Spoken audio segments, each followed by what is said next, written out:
What's going on, guys? This is another episode of What the Word Say. We're going in Luke chapter 18, verse 1 through 9 right quick. My name is Deshaun. Let's get right into it. The point of this lesson here is to talk about prayer and not fainting. Okay? Key verse here, verse 8. I tell you that he will avenge them speedily, nevertheless, when the Son of Man cometh. Shall he find faith on the earth? Alright. Now, and he spake a parable unto them to this end, that men ought to always pray and not to faint. The purpose of Christ speaking this parable to those specific people was to let them understand that you should always pray and not faint. Okay? In other words, don't be a punk saint. Okay. Saying, verse 2, saying, there was in a city a judge which feared not God, neither regarded man. So we got a city, and then we got a judge in that city, all right? Which didn't care nothing about God or man. Why God let him be the ruler? Nay, but, O man, who art thou to reply against God? All right, verse 3. And there was a widow in that city, and she came unto him, saying, avenge me of mine adversary. She wanted justice. She wanted revenge. But she wanted to do it right, so she went to the judge.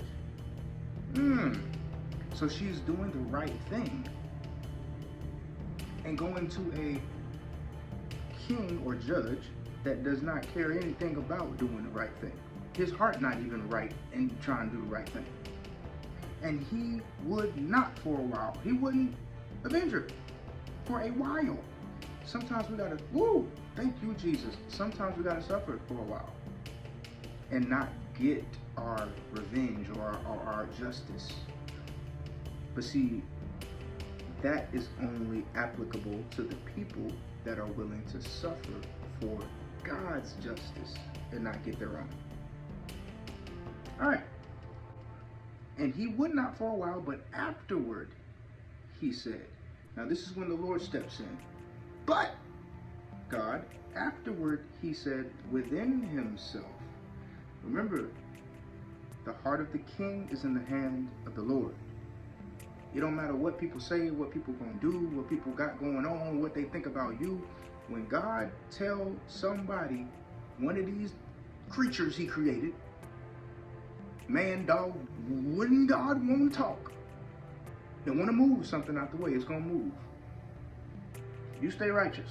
All right, now, he said within himself, God dealt with him in it. Okay, though I fear not God, nor regard man, yet because this widow troubleth me, I will avenge her, lest by her continual coming she weary me. You see, that's what man does. We get in there and feel like we doing something, because I'm going to just go ahead and do it because she doing it. No, it's just God moving on your heart for the righteous. Okay. Now, and the Lord said, hear what the unjust judge saith. And the Lord said, Jesus said, the Lord said, hear what the unjust judge said. And shall not God avenge his own elect, which cry day and night unto him, though he bear along with them? You want to be one of God's elect? You see the characteristics of God's elect here, right?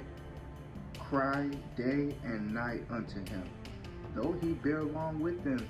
That means that we cry day and night to God, and God ain't necessarily moving when we ask him to, like when we ask him to. Well, why would I serve a God like that? Because when he does move, I tell you that he will avenge them speedily.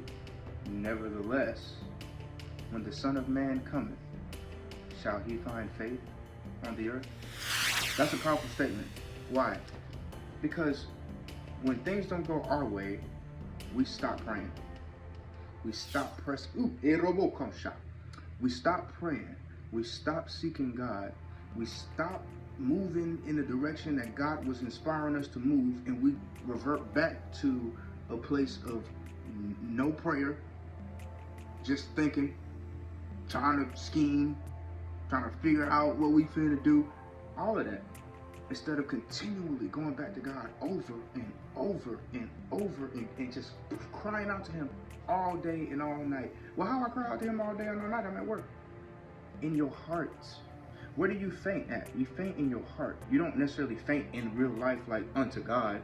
You faint unto God in your heart, meaning you just stop believing what you just like, well, that must not have been, whatever you doing right there, that little hand, that's a faint. You fainted.